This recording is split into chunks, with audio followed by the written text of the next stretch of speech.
뉴스룸을 시작합니다. 이제 총선이 이틀 남았습니다. 서로 승리를 자신하던 여야가 선거운동 막판이 되자 갑자기 몸맞추기 경쟁에 들어갔습니다. 더불어민주당은 180석 발언을 수습하기 위해 애를 쓰고 있습니다. 반면 미래통합당은 이대로면 100석도 힘들다고 호소하고 있습니다. 먼저 최수연 기자입니다. 더불어민주당은 수도권 지역구의 절반 이상이 위태롭다는 분석을 내놨습니다.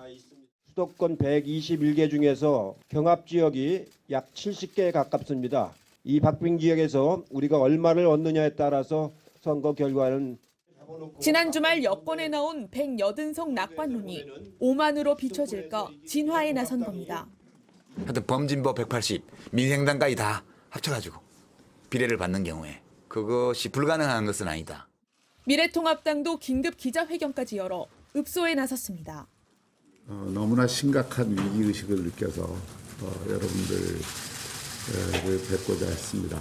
사실 이대로 가면 개헌선도 위태롭다 하는 게 100석 이상 확보도 힘들단 주장이어서 당초 과반 의석까지 언급했던 목표치와 차이가 큽니다.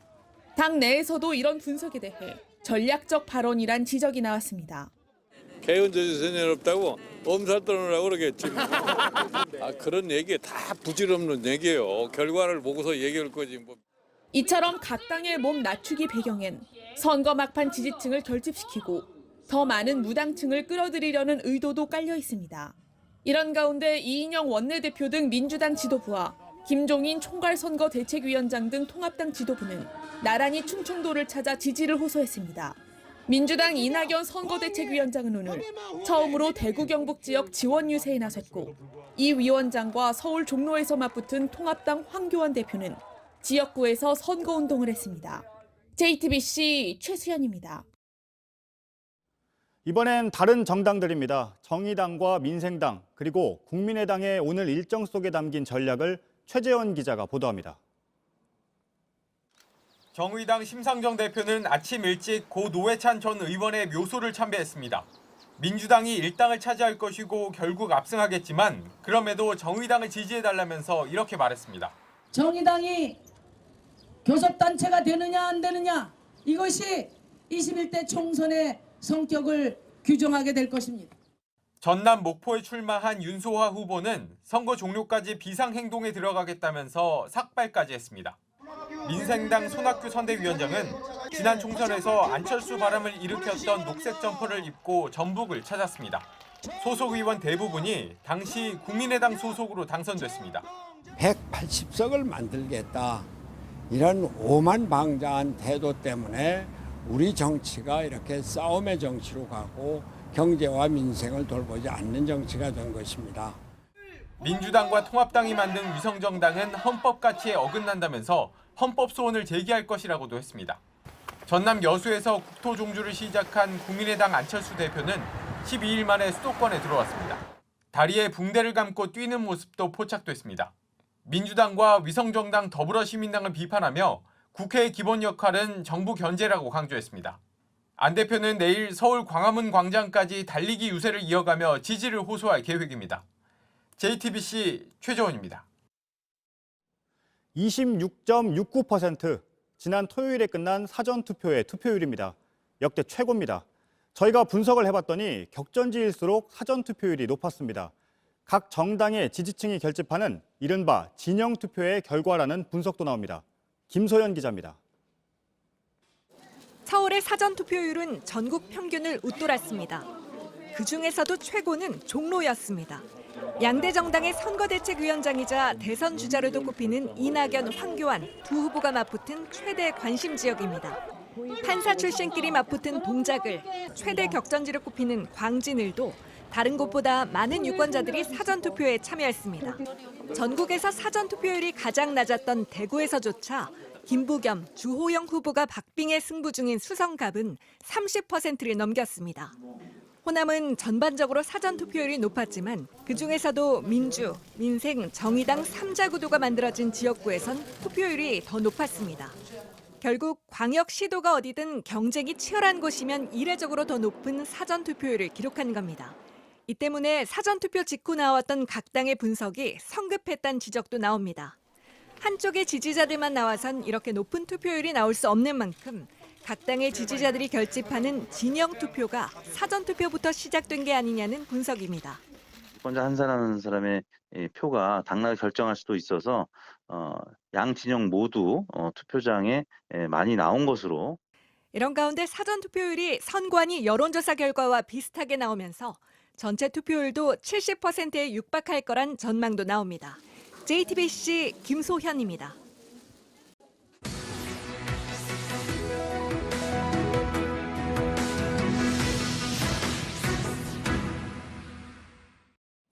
JTBC 기자들이 직접 카메라를 들고 격전지를 누비는 민심로그 그 4번째 시간입니다. 이번엔 판사 출신들의 대결로 관심을 받는 곳입니다. 김필준, 강희연 두 기자가 이수진, 나경원 후보가 맞붙은 서울 동작을에 다녀왔습니다. 동작을의 이슈 중 하나는 재개발입니다. 저희는 흑석동에 있는 재개발 지역에 나왔습니다. 동작을엔 이렇게 재개발이 진행 중인 곳과 이미 재개발이 완료된 곳들이 있는데요. 이곳의 민심은 어떤지 한번 들어보도록 하겠습니다. 선생님께서 사시는 곳이 어디세요? 여기 바로 이 집이에요. 이 아파트 들어가 살아보고 싶었어요. 빨리 됐으면 좋겠어요. 집이 너무 오래다가 졸아가지고. 네, 안녕하세요. 일자리가 없어지니까 우리는 좀 서운하지요. 고생은 언제나 얼마나 나올지도 몰라야지.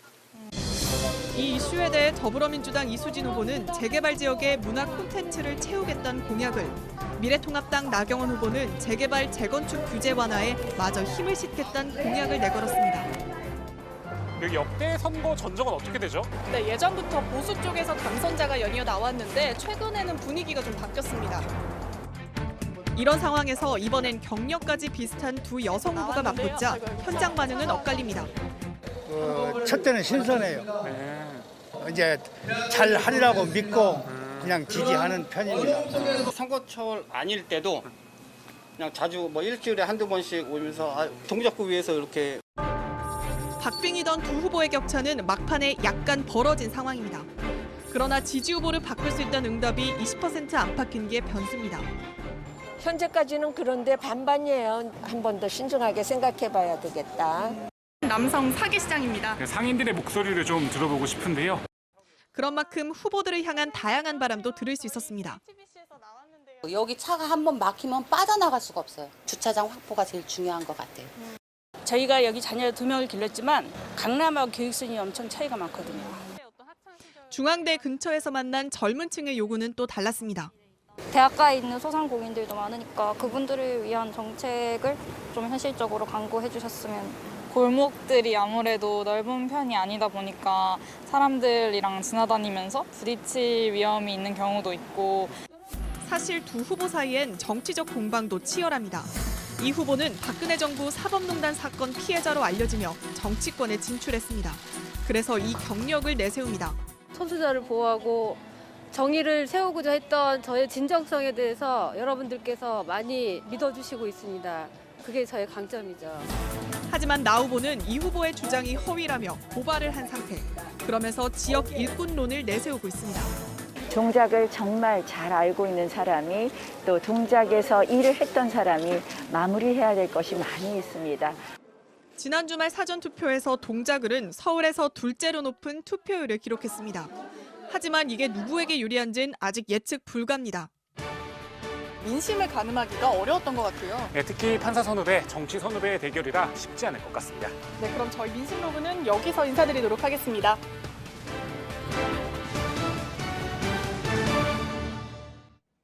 막바지 선거판을 흔들고 있는 건 막말 논란입니다.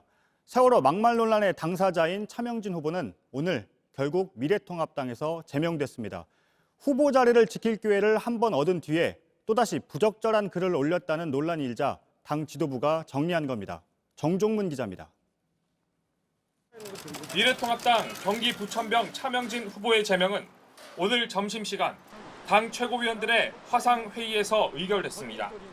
선거운동 중인 최고위원들을 화상으로라도 참석시켜 급히 결정을 내린 겁니다. 차 후보는 세월호 막말 논란에도 불구하고 지난 10일 당 윤리위로부터 탈당 권유 처분만 받아 선거를 완주할 수 있었습니다. 하지만 바로 다음 날 다시 페이스북에 부적절한 글을 올리면서 당 지도부에는 비상이 걸렸습니다. 당 내부적으론 주말 동안 차 후보 논란에 40여 석 정도가 흔들렸다는 보고가 있었다고 한 선거대책위 관계자는 전했습니다. 결국 통합당 선거대책위가 나섰고 의결 배경을 직접 설명하기도 했습니다. 30, 40대들이 또 중도층이 등을 돌리는 이 현상들이 뚜렷하게 차명진 후보에 대한 제명을 신속히 추진하기로 했습니다. 하지만 당 일각에선 지도부가 사전 투표 전에 결단을 내렸어야 한다는 지적이 나옵니다. 차 후보도 반발하고 있습니다. 당에 재심을 청구하겠다며 투표용지에 남아있는 자신의 이름에 투표해달라고 했습니다. 하지만 통합당은 오늘 오후 선관위에 제명 사실을 통보했습니다. 이에 따라 선관위는 차 후보의 자격을 무효화했고 차 후보를 찍은 표도 사표 처리할 방침입니다. JTBC 정종문입니다. 범여권에서도 막말 논란이 불거졌습니다. 더불어민주당 김남국 후보는 과거 인터넷 라디오의 내용이 상대 후보에 의해 도마에 올랐습니다. 열린민주당 정봉주 최고위원은 더불어시민당 지지자를 향해 막말을 했다가 사과했습니다. 김필준 기자입니다. 더불어민주당 안산 단원을 김남국 후보는 지난해 출연했던 팟캐스트 방송이 공격의 대상이 됐습니다. 연애상담 방송이었는데 다른 출연자의 부적절한 발언에 대해 동조하는 모습을 보였다는 비판이 제기된 겁니다. 사진 보내셨구나. 그 사진 귀엽네, 귀여운 사진. 근데 지금 자랑하려고 하는데. 와, 이것도 자랑하려고 그랬구나. 문제를 제기한 미래통합당 박순자 후보는 후보 사퇴를 촉구했습니다. 수치스러운 성적 대화, 여성 비하가 난무하는 김 후보는 하지만 문제 발언을 직접 한 바 없고 오히려 농담의 대상이 됐었다며 박 후보의 공격이 네거티브 캠페인이라고 반박했습니다. 열린민주당 정봉주 최고위원도 구설에 올랐습니다. 비례정당 투표를 놓고 경쟁 중인 더불어시민당 지지자를 향해 욕설을 한 겁니다. 여기서 네거티브 할 시간에 집에 가서 자이 민주당 지도부를 비난하는 듯한 말도 했습니다. 만도 못한 짓을 하더라. 이 씨, 윤 씨, 양 씨, 너네 난 누군지 아직 잘 몰라. 정봉주야. 결국 여권 지지층에서 비판이 쏟아졌고 정 최고위원은 사과 방송을 내보냈습니다. 우리 후보님들한테도 좀 부정적인 영향을 미칠 것 같은 걱정도 좀 되고요. 부적절한 표현을 한 제 것은 제 부덕에 제가 아직도 성숙하지 못한 자세이기 때문에 일단 무조건 죄송하다는 말씀. JTBC 김필주입니다. 강원도 춘천에선 세월호 추모 현수막을 잘라버린 남성이 현장에서 붙잡혔습니다. 확인을 해보니 미래통합당 김진태 후보의 선거운동원이었습니다. 김 후보 측은 개인의 일탈이라고 해명했지만 시민단체와 유가족은 김 후보와 선거운동원을 경찰에 고발했습니다. 조승현 기자입니다. 모자를 눌러 쓴 남성이 흰색 의자를 들고 걸어옵니다. 가로수 아래 의자를 놓고 올라가 노란 현수막을 잘라냅니다. 그러자 검은 옷을 입은 남성이 길 건너에서 달려와 현수막을 빼앗습니다. 신고를 하고 몇 분 뒤 경찰차가 도착합니다. 40대 남성 김모 씨가 어젯밤 춘천 시내에서 몰래 현수막을 자르다 현장에서 붙잡혔습니다. 세월호 6주기를 추모하려고 시민들이 돈을 모아 만든 현수막 200여 장 가운데 27장이 훼손됐습니다. 그런데 김 씨는 이번 총선에 나온 미래통합당 김진태 후보의 선거운동원이었습니다. 김 씨는 취재진에게 개인의 일탈이었고 선거운동원도 그만뒀다고 전했습니다. 김 후보 역시 모르는 일이라고 했습니다. 제가 만약에 알았다면 당연히 말렸을 겁니다. 하지만 현수막을 내건 시민단체 춘천시민행동은 김 후보의 지시가 있었는지 수사하라고 경찰에 촉구했습니다. 김진태 후보는 춘천 시민과 세월호 희생자 유가족에게 사죄하고 후보에서 사퇴할 것을 촉구합니다. 춘천시민행동은 김 후보와 현수막을 훼손한 김 씨, 그리고 김 씨를 태워준 차량 운전자까지 3명을 경찰에 고발했습니다. 4.16 가족협의회 등 세월호 유가족도 고발인으로 참여했습니다. JTBC 조승현입니다. 중앙선관위가 민생파탄과 적폐청산 그리고 친일청산이란 표현을 사용해서 투표 참여를 권유하는 활동을 모두 허용하지 않기로 정리했습니다. 이에 앞서선 미래통합당을 겨냥해 친일청산, 적폐청산이란 표현을 쓴 현수막은 허용하고 정부와 여당을 향한 민생 파탄이란 표현은 제한해 논란이 됐습니다.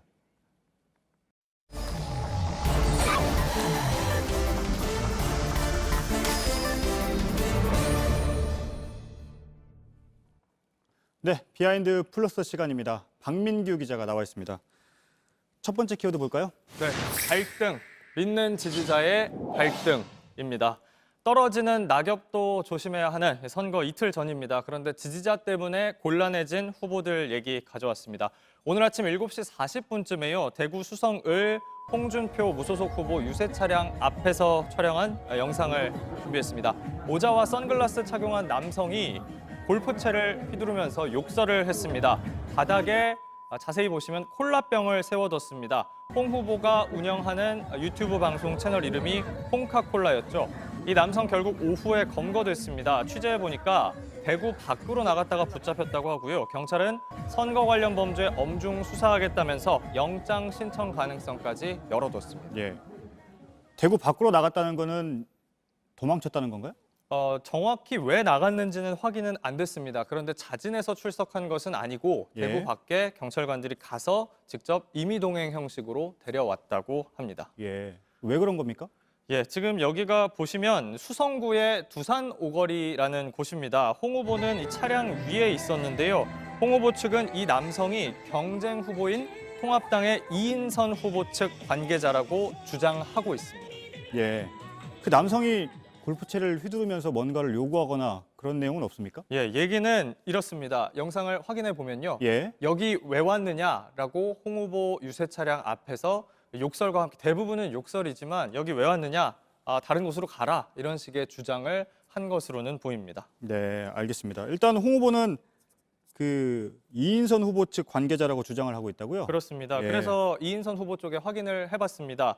그런데 관계자였지만 지금은 아니다라면서 우리도 피해자라고 했습니다. 결국 지금은 그냥 지지자라는 얘기인데 이 남성은 지난 2월에 후보 쪽에서 자문위원장으로 임명을 했다가 문제가 있어서 다음 날 바로 해촉한 인물이라고 합니다. 그런데도 이 후보 쪽에서는 본인이 직접 명함 만들어서 캠프 소속이라면서 다닌다. 돌출 행동 때문에 이 후보도 힘들어한다. 이렇게 전했습니다. 네, 그러니까 과도한 지지가 오히려 해가 되는 이런 상황이군요. 네, 그런 셈이 됐습니다. 부산 남구 을에서도요, 충돌이 좀 있었습니다. 통합당 이현주 후보가 어제 저녁 유세 현장에서 배우자가 상대당 지지자에게 폭행당했다 이렇게 주장하고 나선 건데 지목당한 민주당 박재호 후보 측은 당장 반박했습니다. 이 후보 남편이 먼저 유세장에 뛰어들어서 이현주를 외쳤다. 그래서 지지자가 거듭 가라고 했는데 이에 응하지 않자 이 손을 내리려고 한 것뿐이다. 이렇게 주장하고 있습니다. 영상도 보시면요. 이 빨간 옷 입은 남성이 이 후보 남편입니다. 이 후보 측은 후보자 남편이 멱살을 잡혔다. 또 욕설을 들었다. 그런데 박 후보 측은 그런 일 없었다. 허위 사실 법적 대응하겠다. 이렇게 양쪽 입장이 맞서고 있습니다. 예, 알겠습니다. 다음 키워드 볼까요? 네, 오지랖. 우익의 오지랖 판세 분석 이렇게 정했습니다. 일본 얘기인데요. 지난주 요미우리 신문에 이런 기사가 났습니다. 위안부 지원자 당선권 내에 비례선거 대일 강경 자세 요구하나 이런 제목을 달았는데 시민당 비례 후보로 나선 윤미향 전 정의기억연대 이사장의 당선 가능성에 촉각을 곤두세운 기사입니다. 또 다른 매체 기사도 소개해드리면요. 반일 후보가 대거 당선, 한국 총선 이후 한일에 기다리는 악몽 이런 제목입니다. 이 매체는 윤 후보에 대해서 극단적인 반일 활동가, 확고한 신념을 가진 반일 운동가 이런 표현까지 썼습니다. 네. 그런데 위안부 할머니들을 돕는 활동을 반일이라고 할 수 있나요? 언론사에서 이렇게 너무 단순하게 본 것 아닌가요? 네, 일단 그런 프레임을 지금 들고 나왔습니다. 그래서 윤 후보 반응을 직접 들어봤습니다. 예. 본인은 반일 운동 한 적이 없다고 했습니다. 그러면서 최초로 위안부 피해를 증언한 고 김복동 할머님 말씀을 인용을 했는데요. 소개해드리면 일본을 반대하는 것이 아니다. 잘못을 저지르고도 해결하지 않는 일본 정부에 대해서 싸우는 것이다. 이런 말이었습니다. 네. 그런데 이 요미우리 신문의 기사를 그대로 인용한 국내 언론사도 있다면서요? 네, 조선일보였습니다. 지난 8일 기사를 냈는데 지금 보시는 겁니다. 제목을 한번 바꿨습니다. 바꿨다가 아예 내렸습니다. 그래서 이 경위에 대해서 이 기사 쓴 기자한테 직접 전화해서 문의를 해봤는데요. 할 말이 없다, 회사에 물어보라 이런 답만 받았습니다. 윤 후보 본인은 기사를 왜 내렸는지 모르겠다면서 조선일보에서 따로 연락받은 것은 없다고 했습니다. 예. 해당 기자가 할 말이 없다, 회사에 물어보라라고 했는데 조선일보에 혹시 물어봤습니까? 조선일보에는 공식적으로 질의를 하진 않았습니다. 해당 네. 기자가 이미 취재해서 쓴 내용에 대해서 입장을 밝혔으니 그걸로 가름을 일단 해서 전해드리게 됐습니다. 알겠습니다. 일단은 지금은 기사는 다 내려간 상태죠? 그렇습니다. 지금은 흔적만 남아있지 당시에 캡처가 아니고서는 온라인에서도 검색이 되지 않습니다. 일단은 올렸다가 처리한 걸로 볼 수가 있겠네요. 그렇습니다. 알겠습니다.